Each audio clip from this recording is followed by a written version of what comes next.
क्या हुआ, सोच में पड़ गए क्या?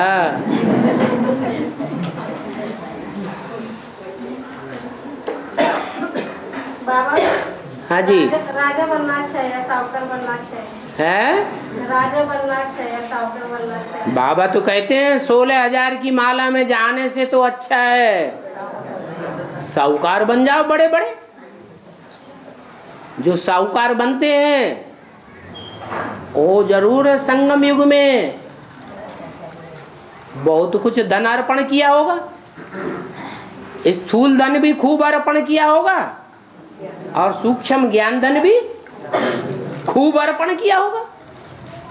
सरेंडर नहीं हुए होंगे, बाप को अर्पण नहीं हुए, लेकिन बाप को अर्पण नहीं हुए ये तो अच्छा नहीं किया, लेकिन अच्छा क्या किया? पूरा तन पूरा मन धन और ईश्वरीय धन खूब दिल खोल करके अर्पण किया। काहे में अर्पण किया? ईश्वरीय सेवा में। तो क्या बनेंगे? साहूकार तो बनेंगे। बाकी जो राजघराना है, राजा बनने वाले हैं, राज परिवार के, उनके अंडर में 24 घंटे नहीं रहेंगे। क्या स्वतंत्र होकर के बिजनेस करेंगे? तो दास दासी बनना अच्छा राजघराने में, या बड़े बड़े साहूकार बन करके ढेर के ढेर दास दासियां रखना अच्छा? क्या अच्छा है? साहूकार बनना अच्छा। क्यों? क्योंकि सरेंडर हुए और सरेंडर होने के बाद तन अर्पण किया नहीं। मना कर हम नहीं देते। क्या लिख तो दिया कागज में, तन मन धन ईश्वर अर्पणम, कागज में तो लिख दिया, लेकिन फिर बाद में फिर क्या करते हैं? ठेंगा दिखाई देते हैं। सोचते हैं कौन देखेगा हमारा ठेंगा, अभी तो हमने दिखाई दिया। तो भगवान तो बेचारा मुसलमान धर्म स्थापक है या देवी देवता सनातन धर्म का धर्म स्थापक है? मुसलमान तो ऐसे होते हैं, दो नहीं दिया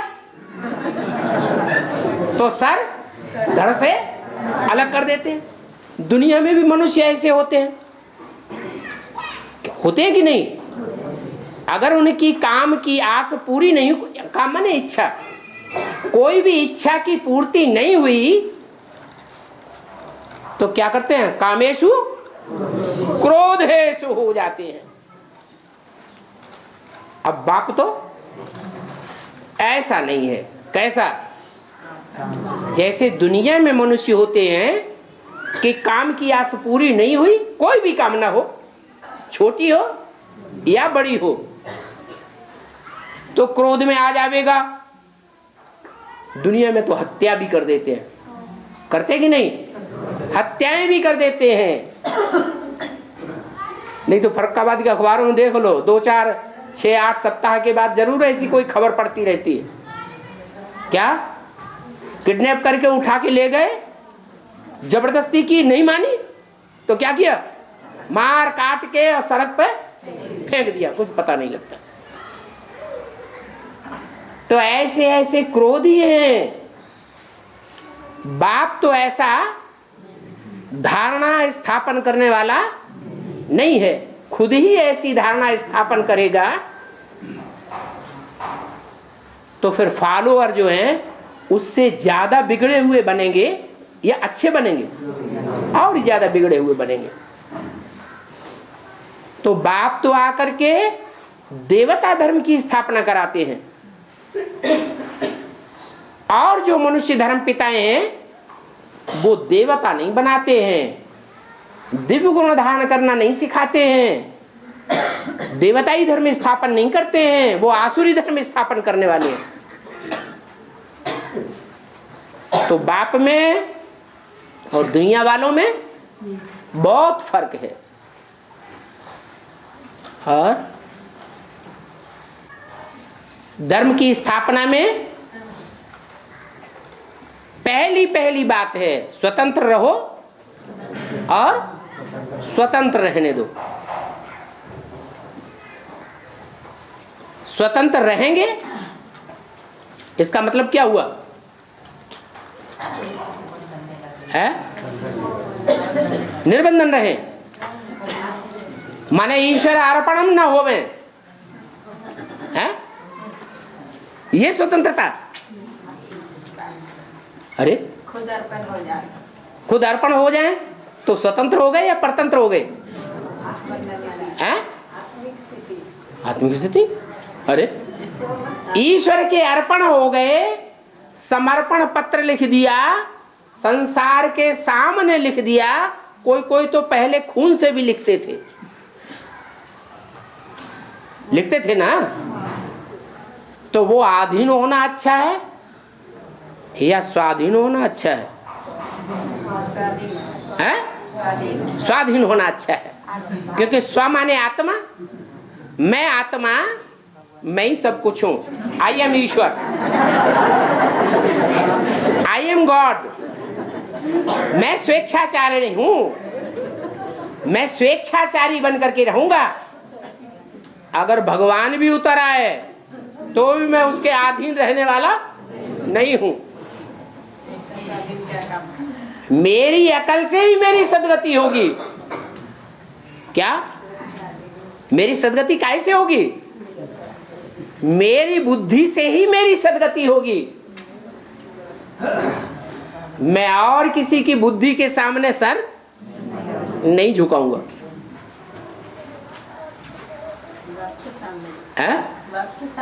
क्यों? बाप तो पर है, पराया है, क्यों झुकाएं? बाप पराया है या स्व है? स्व है। क्यों? वो आत्मा अलग, मैं आत्मा अलग, एक है क्या?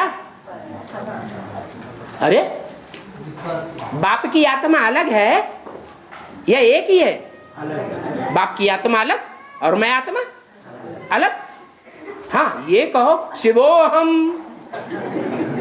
तो बाप की आत्मा और मेरी आत्मा एक हो गई। तो क्या करना चाहिए? अधीनता सिखाने वाले बाप के अधीन, अधीनता सिखाने वाले बाप के अधीन हो जाना चाहिए। स्वाधीनता। हाँ, बाप पर नहीं है। पर कौन है? माया पर है, माया रावण पर है। बाप स्व है। जो मैं आत्मा हूं वो मेरा ही बाप है। वो पर नहीं हो सकता, पराया नहीं हो सकता, क्योंकि उसका नाम ही क्या है? क्या नाम है? सदा शिव। शिव माने कल्याणकारी। वो जितना हमारा कल्याण कर सकता है, मैं स्वयं भी अपना कल्याण उतना नहीं कर सकता। मेरा कल्याण मैं आत्मा स्वयं नहीं कर सकती हूं। मेरा कल्याण कौन कर सकता है? हैं? बाप ही कर सकता है। तो स्व है या पर है? स्व है। वो स्व होने के कारण क्या है? स्व होने का कारण क्या है? और जितनी भी मनुष्य आत्माएं हैं वो सब पराधीन बनाने वाली हैं। क्या? और शिव बाबा स्वाधीन बनाने वाला है। इसका कारण क्या है? इसका कारण है वो आत्मा सुप्रीम सोल गॉड फादर जितना त्यागी है, उतना त्यागी और दुनिया में कोई आत्मा नहीं हो सकती।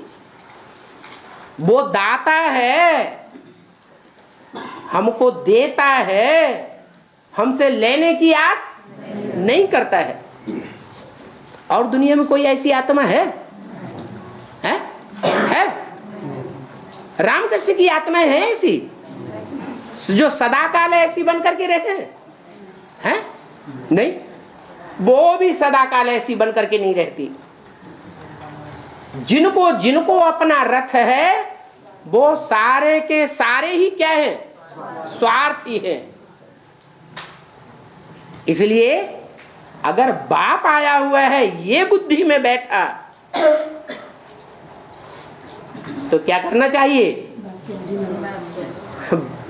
आधीन कहना ही नहीं है। जैसे बाप चलाए वैसे चलना है, इसी में हमारा कल्याण है।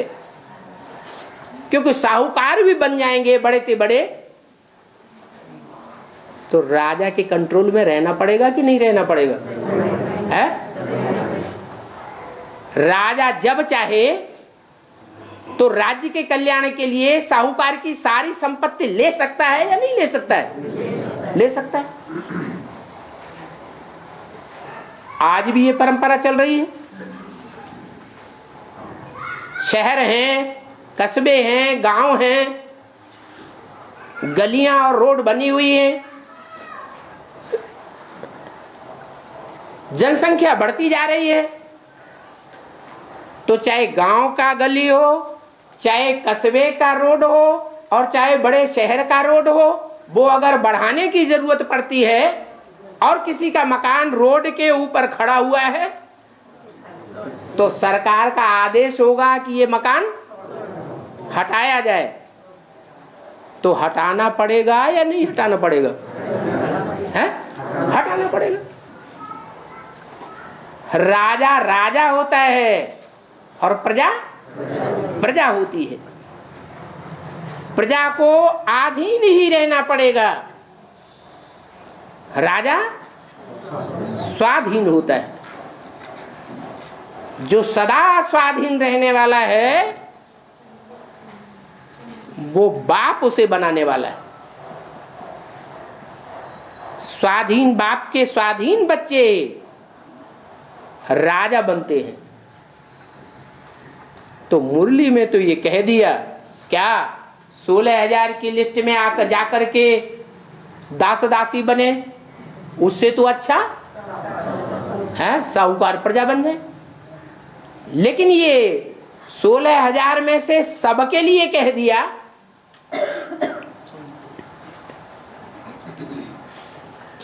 या कोई छूट जाते हैं?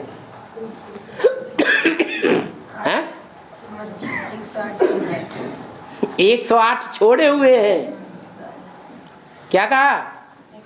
108 जो राजाएं हैं वो नहीं नाम गिनाया, उनकी गिनती नहीं की, क्योंकि 108 क्या बनने वाले हैं? राजाएं बनने वाले हैं। तो लक्ष्य हमारा क्या है? यहां आकर के हम बैठे हैं, पढ़ाई पढ़ रहे हैं, हमारा लक्ष्य प्रजा बनने का है। बाप हमको प्रजा बनाने की पढ़ाई पढ़ाने आए हैं? प्रजा बनने की पढ़ाई पढ़ाने आए हैं? नहीं। क्या पढ़ाने आए हैं? प्रजा योग पढ़ाने नहीं आए हैं। जो कह रहे हैं कि 16,000 की लिस्ट में आने से तो अच्छा दास दासी बने, उससे तो अच्छा क्या बने? साहूकार प्रजा बने। बाप का कहने का अर्थ ये नहीं है। क्या अर्थ है? बाप का कहने का अर्थ ये है कि 16,000 थर्ड क्लास माला है। क्या? फर्स्ट क्लास और सेकेंड क्लास माला कौन सी है? 8 और 108। उसमें आने के लिए मना कर दिया है? नहीं मना किया। तो जो नीचा संकल्प करने की आदि है जन्म जन्मांतर की, उसकी बुद्धि में तो झट बैठ जाएगा। क्या देखो बाबा ने कहा है, क्या क्या कहा है कि 16,000 की लिस्ट में जाकर के दास दासी बने, उससे तो अच्छा साहूकार प्रजा में आए। अरे साहूकार प्रजा में आवे वो अच्छा इसलिए नहीं है कि उन्हें अधीन रहना पड़ता है। पराधीन सपने सुख नहीं, करी देखो विचार मन माही। जो पराधीन होता है उसको स्वप्न में भी सुख नहीं होता है। सुख काहे में है? स्वाधीनता में सुख है या पराधीनता में सुख है? स्वाधीनता में सुख है। तो बाप तो हमको ऊंचा लक्ष्य देते हैं। क्या कहते हैं? मैं तुम बच्चों को राजयोग सिखाने आया हूं, राजा बनो। क्या? रानी योग भी नहीं कहा। क्या? राजयोग, राजा बनो। मेरे बच्चे राजा बच्चे हैं, रानी बनने वाले मेरे बच्चे नहीं है, वो मेरी माला नहीं है। क्या? जो जन्म जन्मांतर राजा बनने के स्वभाव संस्कार वाले हैं वो मेरे बच्चे, और जन्म जन्मांतर रानी बनने के स्वभाव संस्कार वाले हैं वो विष्णु के बच्चे हैं। हाँ, ये अंतर है। तो क्या बनना चाहिए? राजा बच्चे बनना चाहिए। बाप खुद राजा नहीं बनता है, हम बच्चों को राजा बनाता है। कितना बड़ा त्याग है। क्या? खुद न बने और बच्चों को बनाए, उसको कहेंगे बाप। कौन सा बाप? ऊपर वाला या नीचे वाला है? ऐसा बाप जो खुद न बने और बच्चों को बनाए, वो ऊपर वाला या नीचे वाला? ऊपर वाला, नीचे वाला नहीं। क्योंकि नीचे वाला तो बाप समान बनता ही नहीं है ना। हाँ? अरे वो ऊपर वाला आता है तो उसका पहला लक्ष्य है कि जिसमें आता है उसको आप समान बनाएगा। जिसमें आता है वही आप समान नहीं बने तो फिर किसको परिवर्तन करने आया? तो जिसमें आता है उसको भी क्या बनाता है? आप समान। कैसा आप समान? ऐसा आप समान कि जैसे वो निष्कामी है, वो तो 5,000 वर्ष भी कुछ प्राप्ति नहीं करने की इच्छा रखता है, ऐसे ही जिसमें आता है उसको भी आप समान ऐसा बनाता है कि संगम युग में कुछ भी प्राप्ति करने की इच्छा नहीं न रहे, ऐसा बन जाए। प्रवेश करते ही ऐसा बन नहीं जाता है। तो स्वार्थी, दुनिया का सबसे बड़ा स्वार्थी या छोटा मोटा स्वार्थी? दुनिया का सबसे बड़ा स्वार्थी। फिर क्या बनाता है उसको? आप समान, निस्वार्थी। जब तक न बने तब तक उसका नाम शिव के साथ जोड़ा ही नहीं जाएगा। जब बनेगा आप समान तो उसका नाम शिव के साथ जोड़ा जाता है। दुनिया मान लेती है कि जो शिव है वही शंकर है। शिव शंकर ये आत्मा के स्वभाव संस्कार मिलकर के एक हो गए। जैसे ऊपर वाला कल्याणकारी वैसे ही ये नीचे वाला भी कल्याणकारी है। क्योंकि नीचे की स्टेज में उसकी बुद्धि उस समय रहेगी या ऊंची स्टेज में रहेगी? है ऊंची स्टेज में रहेगी। भले तन से, इंद्रियों से, आंखों से, स्थूल से दिखाई देवे कि नीचे रखा हुआ है गड्ढे में, सब देखें अरे ये तो कहां पड़ा हुआ है, गड्ढे में पड़ा हुआ है, लेकिन मन से गड्ढे में नहीं होता। कहां होता है? उपराम होता है। ऐसी जब स्टेज बनती है तो सारी दुनिया को फिर ये बात समझ में भी आती है क्या कि उपराम होने का अर्थ क्या है और कितना गहरा है। तो वो है सिर्फ संगम युगी शूटिंग की बात। क्या? बाप समान निस्वार्थी होने की बात। वो ऊपर वाला संगम युग में भी निस्वार्थी और फिर 5000 वर्ष के ड्रामा में भी निस्वार्थी, और जिसमें प्रवेश करता है वो 5000 वर्ष के ड्रामा में सदा काल के लिए निस्वार्थी नहीं है, लेकिन संगम युग में निस्वार्थी बनकर के पार्ट बजाता है। जब वो निस्वार्थी बन जाए तो बाप रिटायर होकर के संगम युग में ही कहां बैठते हैं? ऊपर बैठते हैं। ऊपर बैठ करके खेल देखते हैं और बच्चे नंबरवार अपना अपना पार्ट बजाते हैं। और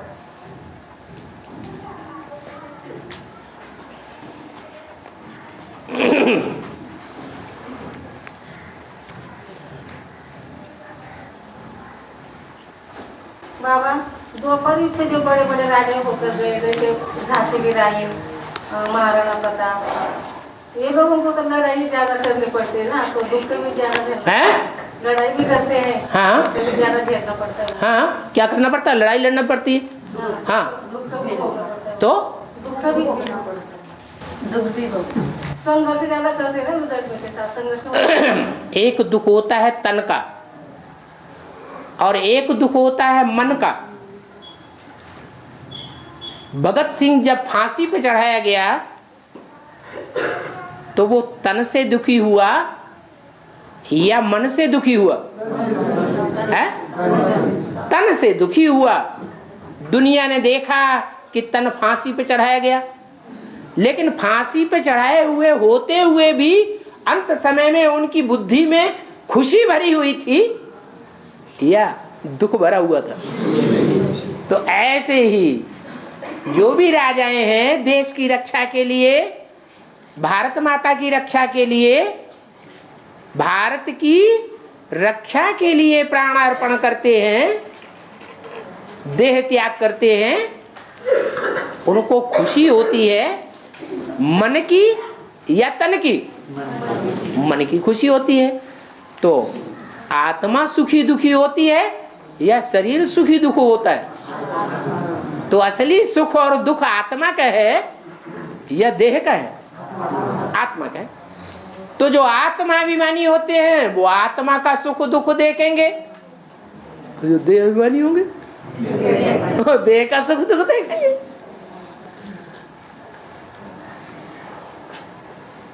क्या चाहिए? सुख दुख आत्मा का पहले देखना है।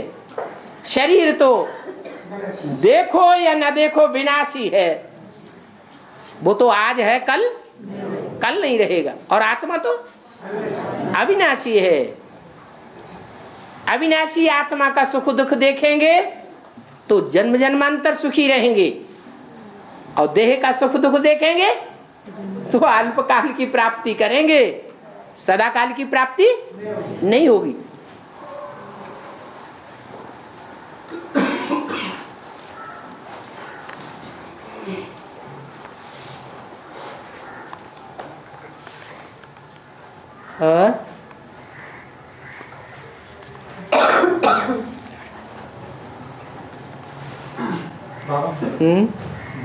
बापा के राजा बनाने के लिए बाप राजा बनाने के लिए आते हैं, लेकिन कोई कोई राजा ऐसे भी होते हैं जो हीरो पार्टधारी का सामना करते हैं। कोई कोई राजा ऐसे होते हैं जो हीरो पार्टधारी का सामना करते हैं। हीरो पार्टधारी का सामना करते हैं। तो ऐसे राजा बनने से क्या फायदा? कैसा राजा? जो सामना करे, जो दुनिया उनका सामना करे। नहीं, हाँ। हीरो पार्टधारी का सामना करे। हाँ, दुनिया वाले अकेले या संगठित होकर के हीरो पार्टधारी का सामना करें, ऐसा राजा बनने से क्या फायदा जो सारी दुनिया दुश्मन बन जाए? नहीं, ऐसे नहीं। हाँ बोलो। वो हीरो पार्टधारी के विरोधी बन जाते हैं ना। हीरो पार्टधारी है, बड़ा राजा है ना। हाँ, तो उसके विरोधी बन जाते हैं ना, संगम में उसकी विरोधी बन जाते हैं। हाँ, विरोधी बन जाते हैं, बनने दो। तो ऐसा राजा बनने से क्या फायदा? अच्छा, जिसकी सारी दुनिया, वो तो एक विरोधी बनने की बात आप कर रहे, लेकिन एक नहीं, ऐसे अनेक मिलकर के एक हो जाए, संगठित हो जाए और फिर उस एक हीरो पार्टधारी का मुकाबला करें, तो भी वो परवाह नहीं करे। क्या? तो भी बेपरवाह बादशाह बनकर के लड़ाई लड़े और बाप उसका सहयोगी बन जाए। अंत में विजय किसकी होगी? दृढ़ता की विजय होगी या दुनियावी संगठन की विजय होगी? यज्ञ के आदि में भी क्या बोला मुरली में? एक आत्मा एक तरफ और सारी दुनिया दूसरी तरफ। फिर क्या हुआ? है? अलग को मिला अल्लाह, बे को मिली बादशाही। वो उस मस्ती में रहा। किस मस्ती में? अरे भगवान हमारा साथी है। क्या? जिसका साथी है भगवान, उसको क्या रोके इंसान, क्या रोके तूफान। तो अच्छा हुआ या बुरा हुआ? है? अच्छा है। हाँ, माना दुनिया अगर विरोध करती है, दुनिया माने लोक, लोक माने संसार, लोक माने लोग दुनिया के, तो दुनिया विरोध करती है, लोक विरोध करता है, लोग विरोध करते हैं, तो लोक लाज आनी चाहिए। वो अच्छी बात है, लोक लाज की परवाह करना, या ऊपर वाले की लोक लाज आनी चाहिए? ऊपर वाले की लाज आनी चाहिए, वो हमारा सर्वस्व है। लोक लाज की परवाह करना कमजोरों का काम है। मीरा ने क्या किया? छोड़ दई कुल की कान, कहा करे कोई। प्रैक्टिकल रिजल्ट में भी देखा, राणा ने सर्प का हलाहल विष दे दिया, कुछ बिगड़ा? कुछ नहीं बिगड़ा। मीरा जीत गई और राजस्थान के राजाएं हार गए।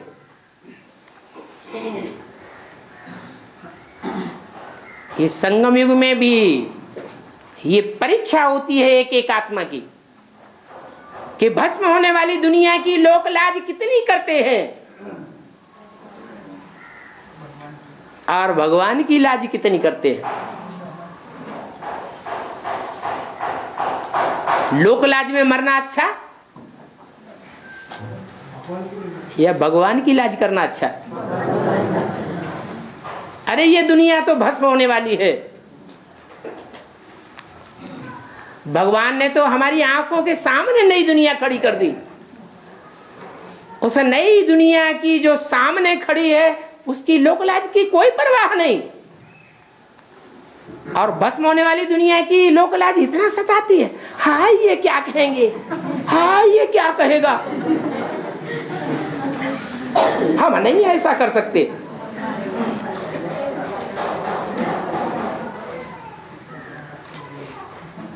और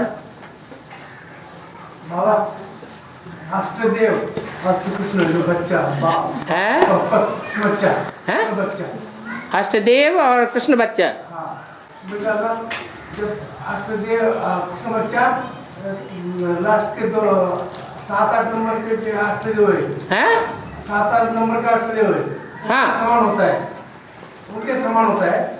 जो कृष्ण बच्चा है वो लास्ट नंबर के अष्टदेव के समान होता है। पुरुषार्थ में, हैं? पुरुषार्थ में, पुरुषार्थ में, पुरुषार्थ में हाँ। वो समान कैसे होता है? 7-8 नंबर के जो जो बच्चे- 7-8 नंबर के 8 हैं हाँ, वो रचयिता की लिस्ट में है या रचना की लिस्ट में जन्म लेने वाले हैं? हैं? हैं? रचयिता। रचयिता की स्टेज। और जो कृष्ण और कृष्ण जैसे 7 बच्चे जो सतयुग में जन्म लेकर के महाराजा बनेंगे वो रचना की स्टेज वाले हैं या रचयिता की स्टेज वाले हैं? लेकिन किन? बाप का जो फर्स्ट बच्चा है, हैं? मनुष्य सृष्टि का जो पहला बच्चा है कृष्ण, हाँ उसके बारे में बोल रहा हूँ। हाँ, उसके ही बारे में बोल रहे हैं कि जब कृष्ण बच्चा सतयुग में पैदा होगा तो जो बाप है उसको जन्म देने वाला और बाप के जो संगी साथी और 7 हैं जो रचयिता की स्टेज वाले हैं उनका रिगार्ड करना पड़े परंपरा में या नहीं करना पड़े। दुनिया में भी ये परंपरा अभी भी भारत में चल रही है। बाप और बाप के 7 भाई हों और बाप का बड़ा बच्चा पैदा हो, जेठौत तो कहा जाएगा। घर परिवार का आगे चल करके मालिक बनेगा ये तो कहा जाएगा कि युवराज बनेगा। लेकिन वर्तमान में उस युवराज को चाचाओं के, ताऊओं के, चाचाओं के, चाचियों के, ताइयों के पांव छूना पड़े कि नहीं छूना पड़े? ये परंपरा कहां से पड़ी है? संघ में पड़ी। आपका विचार भिन्न क्यों जा रहा है? अष्टदेव है, हाँ, अष्टदेव है, कृष्ण बच्चा है, कृष्ण बच्चा है, अष्टदेव और रचयिता के स्टेज में हैं? उनके पुत्र के 5 साल में जन्म कम होते, आयु कम होती हैं? यानी उनके कृष्ण की आत्मा अष्ट देवताओं के मुकाबले कम समय के लिए रंगमंच पर रहेगी या अष्ट देवों की आत्माएं रंगमंच पर ज्यादा साकार रूप में पार्ट बजाएंगी? हैं? अष्ट देवों की ज्यादा लंबा समय तक पार्ट बजाएंगी। तो जो जितने पहले 60 रूपी रंगमंच पर उतरेगा उतना बड़ा हुआ, बाद में उतरेगा तो अरे 8 की तो बात छोड़ो, 4.5 लाख भी कृष्ण से ऊंचे हैं। क्यों ऊंचे हैं? हाँ, क्योंकि वो सब रचयिता की स्टेज है, वो सब बीज हैं। क्या वो पत्ते हैं? कहां बीज की ताकत और कहां पत्तों की ताकत। भले पहले पहले शुरुआत के पत्ते हैं लेकिन पत्ते तो पत्ते हैं। पहले पूर के पत्ते हों या लास्ट पूर के पत्ते हों 84वें जन्म के, कहां बीज और कहां पत्ते, बहुत फर्क हो जाता है। अरे यज्ञ के आदि में भी ये बीज कौन सी हस्ती वाले थे? प्रजापिता के समान हस्ती वाले थे। वो बच्चा बुद्धि और वो हाँ सगीर बुद्धि, बहुत अंतर पड़ जाता है। उन सगीर बुद्धियों ने बाप को फॉलो किया और जो बच्चा बुद्धि थे उन्होंने अम्मा को फॉलो किया। और अब वो ही सगीर बुद्धि बच्चे, वो बच्चा बुद्धि बच्चे, ब्रह्मा जैसी आत्माएं उसी अम्मा के पति बन करके बैठ गए।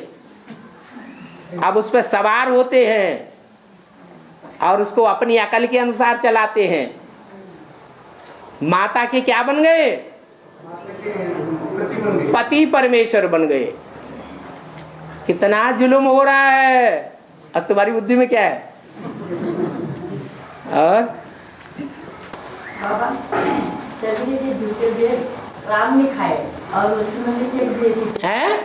सभी के जूते बेर राम ने खाए, राम ने खाए। हाँ। और लक्ष्मण ने पीछे फेंक दिए। लक्ष्मण ने पीछे फेंक दिए। हाँ, फिर वो जहर कौन से हैं? जहर में सभी को दे। हाँ हाँ। तो किसने कदर की प्यार की और किसने प्यार की कदर नहीं की? इसको देवान आया और कौन देवान से परे हो गया है?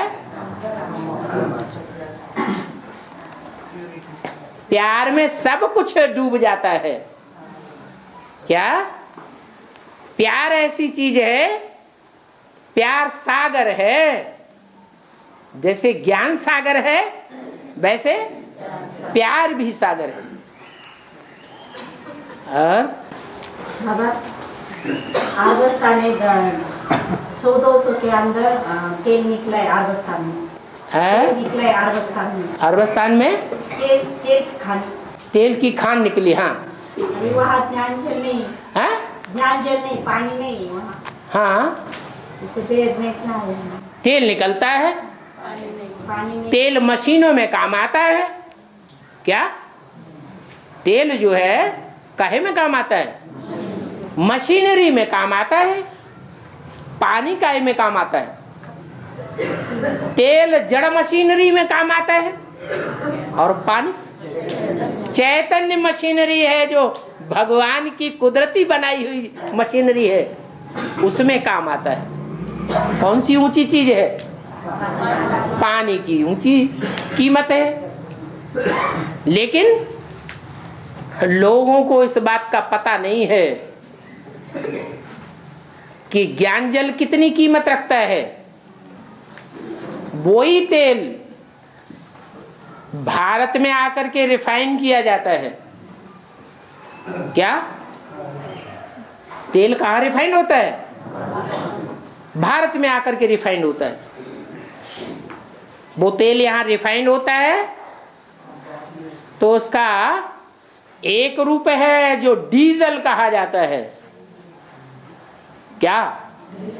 क्या नाम है उसका? डीजल। डी माने डायरेक्ट और जल माने ज्ञान जल। भारत में सस्ता है और विदेशों में महंगा है।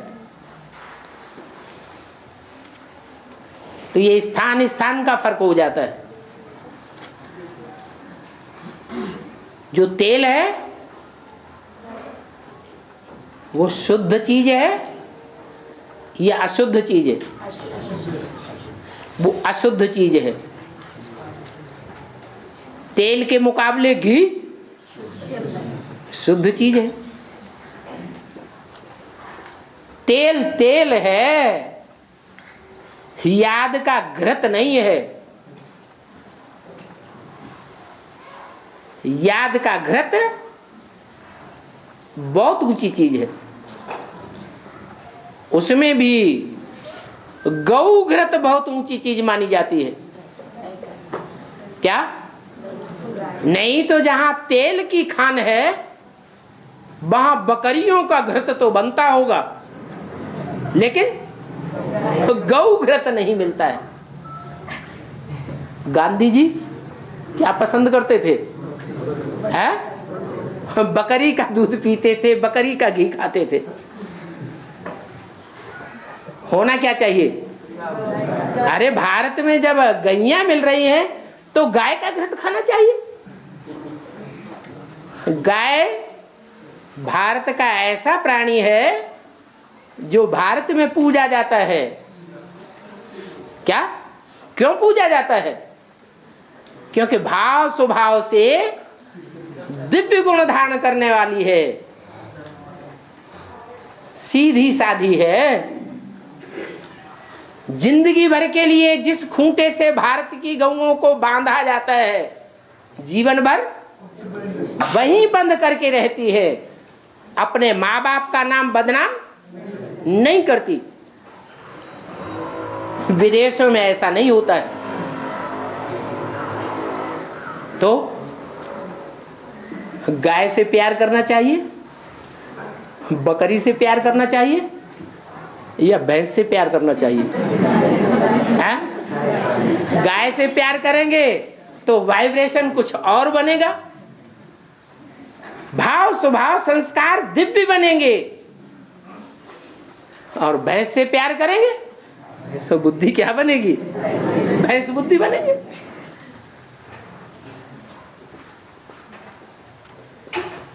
और बाबा, हिमसागर ट्रेन का नाम है हिमसागर। भीमसागर, हिमसागर, हाँ। हिमालय से आती है, सीधी नागपुर से है, सीधी नागपुर से कन्याकुमारी से जाती है। क्या हिमसागर नाम? हाँ, भीम हिमसागर माने हिमालय की तरफ से आती है और कन्याकुमारी तक जाती है। एक ऐसी ट्रेन है, माता जी बोल रही, बोल नहीं होगी उसका नाम रखा गया हिमसागर। जैसे नाम रखा गया कन्याकुमारी और कश्मीर से आने वाली एक्सप्रेस, तो कश्मीर को भी मिला रही है और कन्याकुमारी को भी मिला, तो के एक्सप्रेस नाम रख दिया। ऐसे ही नागपुर से आती है, हिमालय है, नागपुर से आती है, हिमालय से नहीं आती, हिमालय से आती है, पर बीच में नागपुर। हाँ, बीच में नागपुर भी पड़ता है क्या? हिमालय से आती है, आती तो ऊंचे प्रदेश से है, लेकिन बीच में नागांव का पुर पड़ता है, नागों का पुर पड़ता है। वैसे भी भारत माता है ना, क्या है? भारत माता है। तो भारत माता है तो भारत माता का कनेक्शन नाग देवताओं से नहीं है क्या? वो भी तो है। नागपुर की जो स्थायित्व है,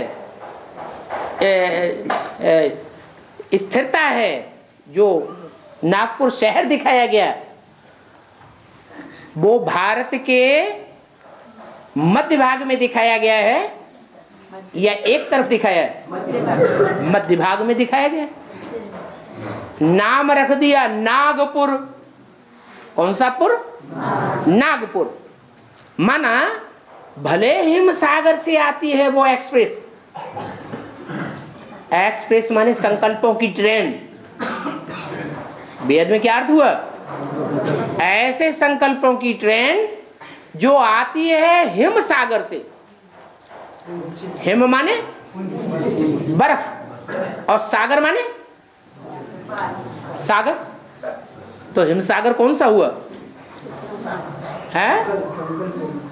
नहीं, वो कौन सा सागर है जो हिमालय पर्वत पर पहाड़ का पानी, पहाड़ का जो बर्फ है, डिस्टिल्ड वाटर बन करके वहां इकट्ठा होता है।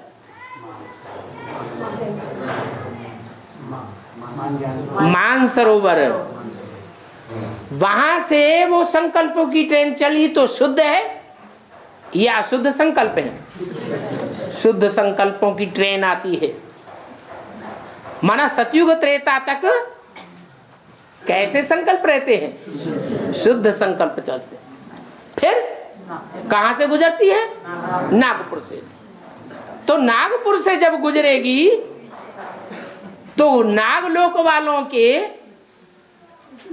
सबसे ज्यादा विषैला प्राणी कौन सा होता है? नाग होता है। तो जो विषैला प्राणी से होकर के वो संकल्पों की ट्रेन गुजरती है, तो संकल्प कैसे हो जाते हैं? अशुद्ध संकल्प हो जाते हैं। ये हो गया द्वापर युग की शुरुआत। इसलिए बाबा ने बोला है उत्तर भारत है भारत, उत्तर भारत है स्वदेश, नागपुर से ऊपर का हिस्सा, मध्य भारत में है ना नागपुर, और नागपुर के दक्षिण का जो देश है भारत देश, वो है भारत का विदेश। तो विभिचारी संकल्प विदेशों में ज्यादा चलते हैं या स्वदेश में ज्यादा चलते हैं? विदेश में विभिचारी संकल्प ज्यादा चलते हैं। तो नागपुर से जब वो हिमसागर ट्रेन गुजरती है तो गंदे गंदे संकल्प चलेंगे। क्या कहां तक पहुंचेगी वो ट्रेन?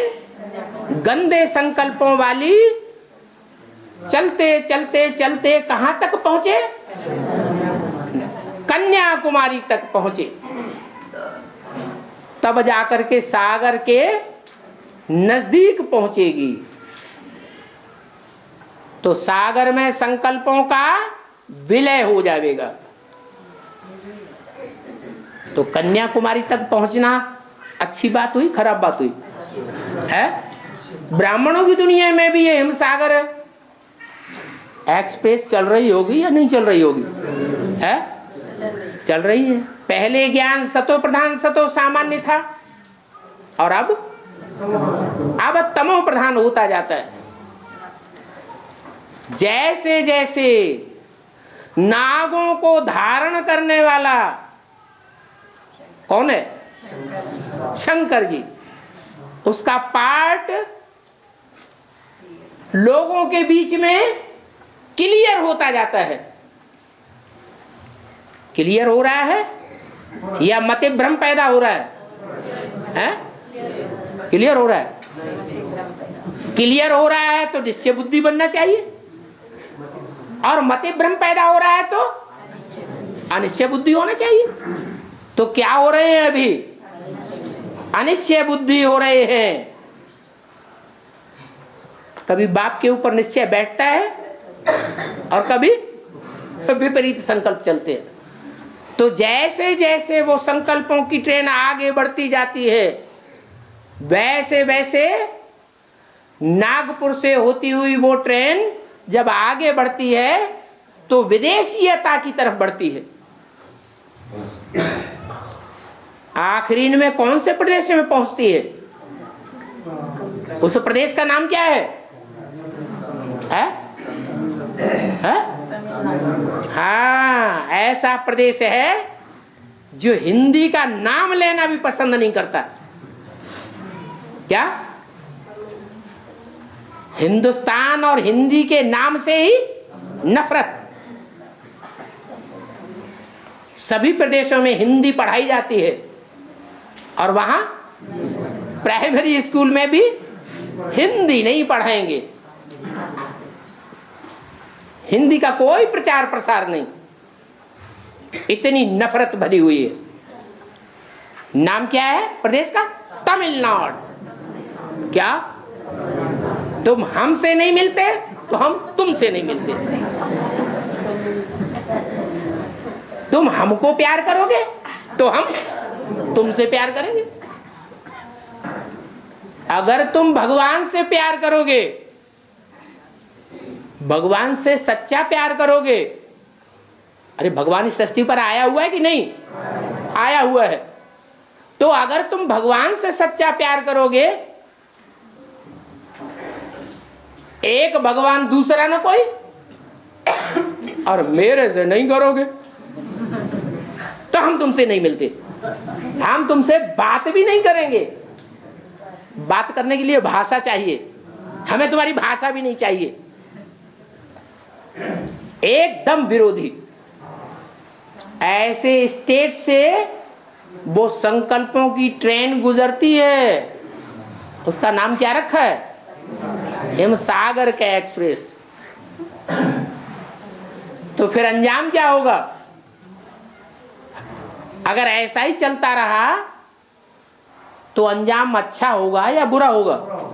बुरा होगा। तो क्या करना पड़े? बताया, विजयमाला का आह्वान करो। जो ट्रेन विजयमाला के नजदीक पहुंच जाए,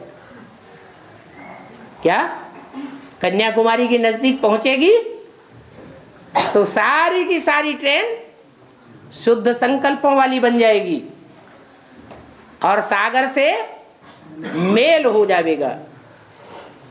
सागर में कितना भी कचड़े वाला संकल्प हो, कितनी भी कचड़े वाली नदी क्यों न हो, और ढेर की ढेर नदियां क्यों न हो जो कचड़ा बहाने वाली हैं, वो सागर में गिरती हैं तो जल कैसा हो जाता है? शुद्ध जल हो जाता है। हाँ, तो आपने तो बहुत अच्छी बात सुनाई है। कोई आपत्ति है हिमसागर एक्सप्रेस से? है आपत्ति नहीं है? अच्छा, पहले थी। अच्छा अच्छा, हाँ।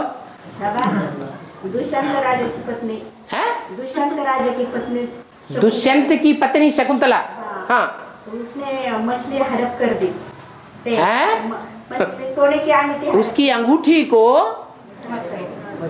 मछली खा गई। हाँ, वो कौन है? क्या? मछली कौन है? उसकी अंगूठी को, किसकी अंगूठी को?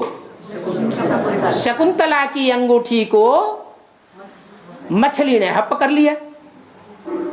क्या? उसका नाम रखा दुष्यंत। किसका अंत? दुष माने दोष। दोषों का अंत करने वाले का नाम क्या रख दिया? कवि ने नाम रख दिया जो भारत का, संस्कृत का बड़े से बड़ा काव्य माना जाता है। कौन?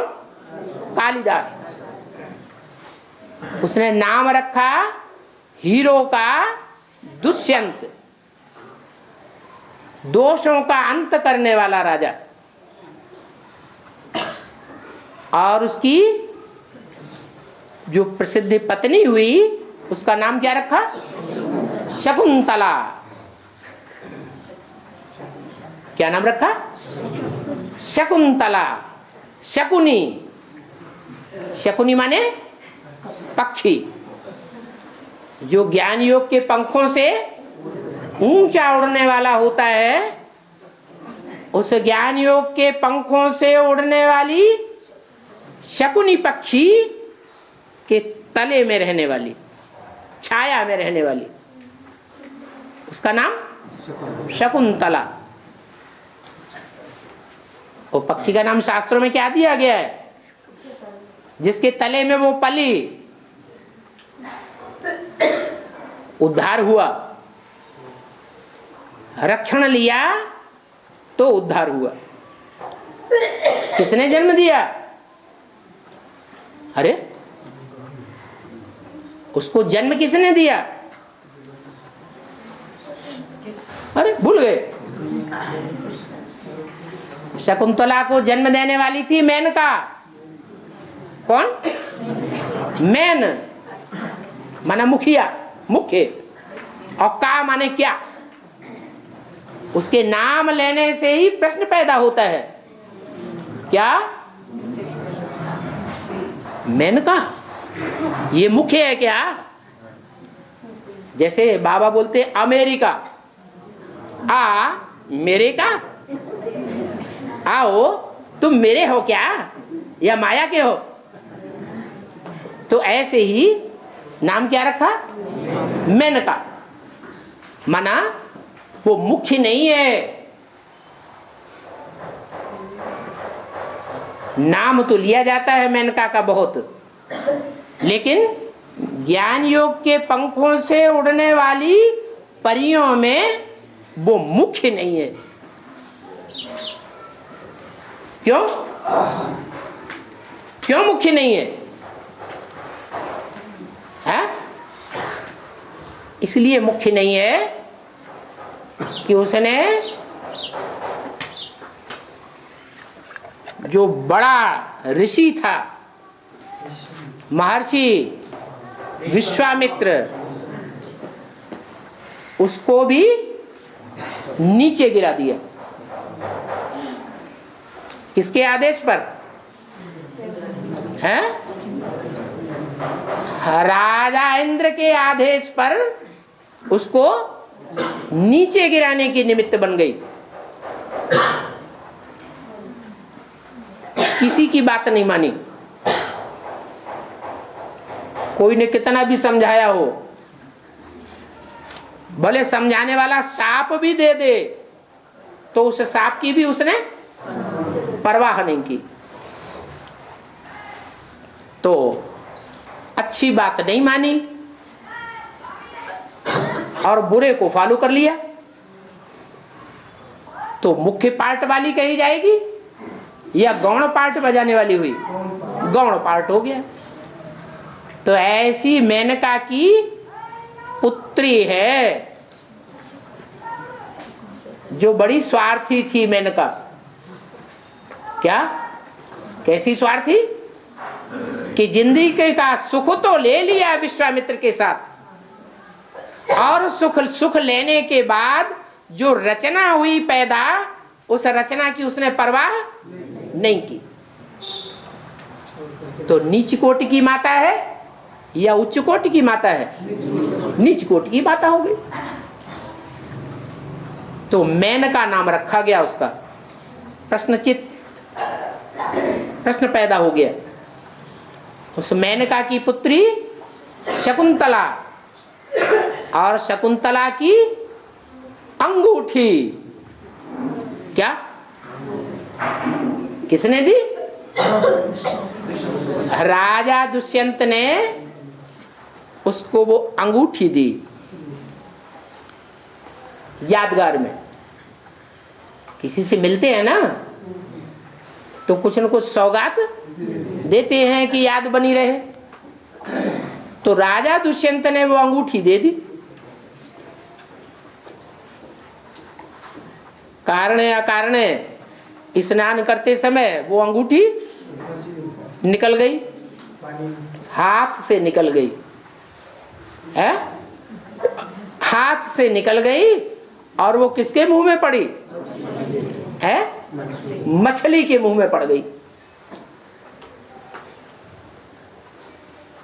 मछली के मुंह में अंगूठी जो पड़ी तो जो सांप मिला हुआ था वो सांप काम करने लगा कि वो दुष्यंत तुमको भूल जाएगा। तो दुष्यंत भूल जाता है। जब भूल जाता है तो शकुंतला को दुखी होना है या सुखी होना है? दुखी हो जाती। जिसको कोई अंदर से बहुत प्यार करे और वो भूल जाए तो कितना दुख पैदा होता है।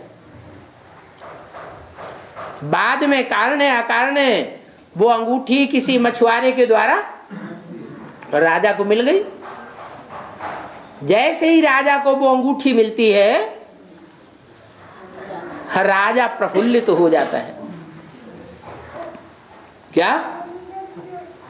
खुश हो जाता है, प्रसन्न हो जाता है, और उसे पश्चाताप भी होता है कि मैंने शकुंतला को ठुकरा दिया। ठुकराने योग्य नहीं थी, लेकिन मेरे से बड़ी भारी भूल हो गई। तो वो बाद में अपना लेता है। अभी माता जी का प्रश्न क्या था? मछली कौन है? मछली कौन है? वो अंगूठी हड़प कर दी। अंगूठी कौन है? वो मछली कौन है जो उसको हड़प जाती है? किसको हड़प जाती है? अंगूठी को।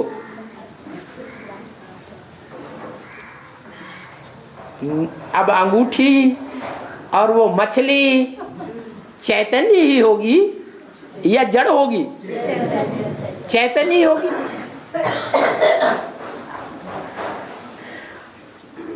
जो हड़प ली जाती है मछली के द्वारा,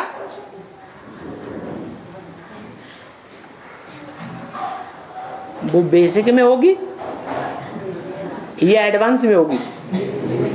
है कहाँ होगी? बेसिक में होगी।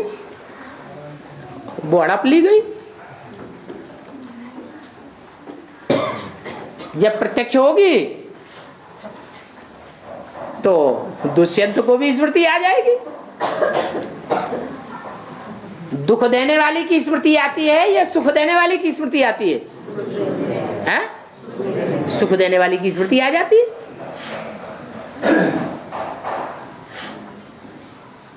बाबा नहीं बताएंगे नाम। और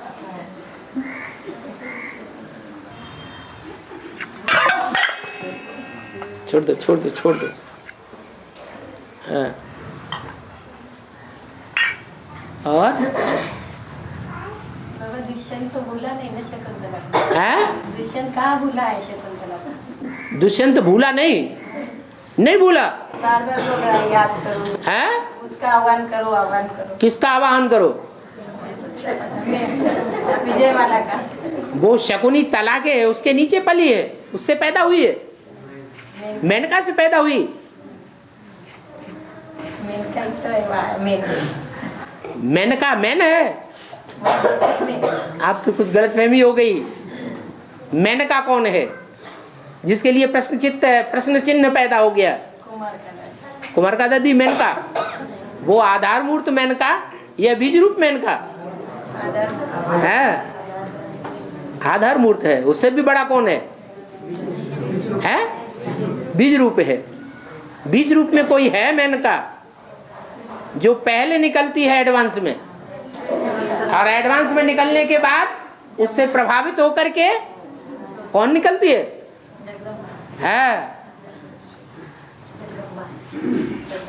और उसको पालना नहीं देती, छोड़ देती है। पूरी पालना देनी चाहिए। वो विदेशी हुई मेनका या स्वदेशी हुई? विदेशी हो गई। और शकुंतला स्वदेशी है या विदेशी है? स्वदेशी है। और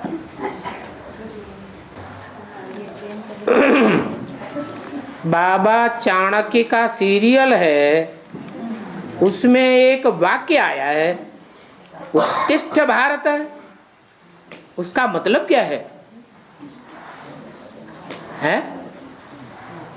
चाणक्य संगम युग में कोई पाटधारी होगा कि नहीं?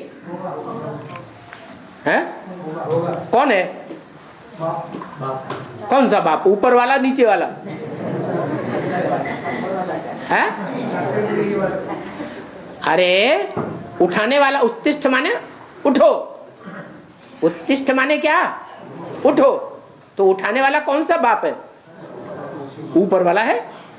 तो वो ऊपर वाला बाप बोलता है उत्तिष्ठ भारत, हे भारत उठो। क्या है? हाँ, बोलता किसी के द्वारा भी है, लेकिन बोलने वाली आत्मा कौन है? उठाने वाली आत्मा ऊपर वाली है नीचे वाली है? तुम किसकी वकालत कर रहे? नीचे वाले की वकालत कर रहे? हाँ हाँ, ऊपर वाली बोलती है, लेकिन सागर के द्वारा बोलती है। आपकी नजर किसके ऊपर रहती है?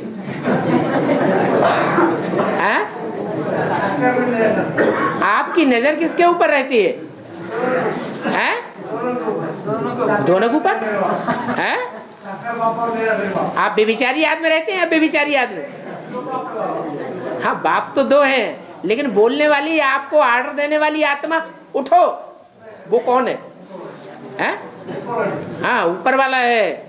तो आत्मा को याद किया जाता है या देहधारी को याद किया जाता है? लेकिन बाबा हाँ? आत्मा को लड़ाई चल रही है राजा राम की। हाँ साकार में निराकार को देखो। हाँ हाँ, साकार में देखो निराकार को, लेकिन देखो किसको है? निराकार को देखो। तो जिस निराकार आत्मा को देखा, बोलने वाली वही तो है। आर्डर किसने दिया? ऊपर वाले ने आर्डर दिया, उठो। किसको आर्डर दिया? अरे आर्डर किसको दिया है? उठो, ये आर्डर किसको दिया? भारत। किसको आर्डर दिया? भारत को आर्डर दिया, उठो, पड़े न रहो। क्या मंदिर में जाते हैं तो जो जाने वाले मंदिर में भगत हैं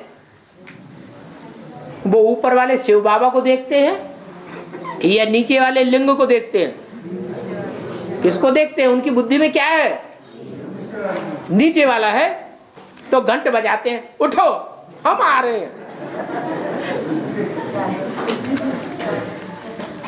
क्योंकि सारी दुनिया शिवो हम समझती है। तो शिव बाबा ने ये कहा, भारत उठो। उठो का मतलब नीचे गिरा हुआ है या उठा हुआ है? नीचे गिरा हुआ है।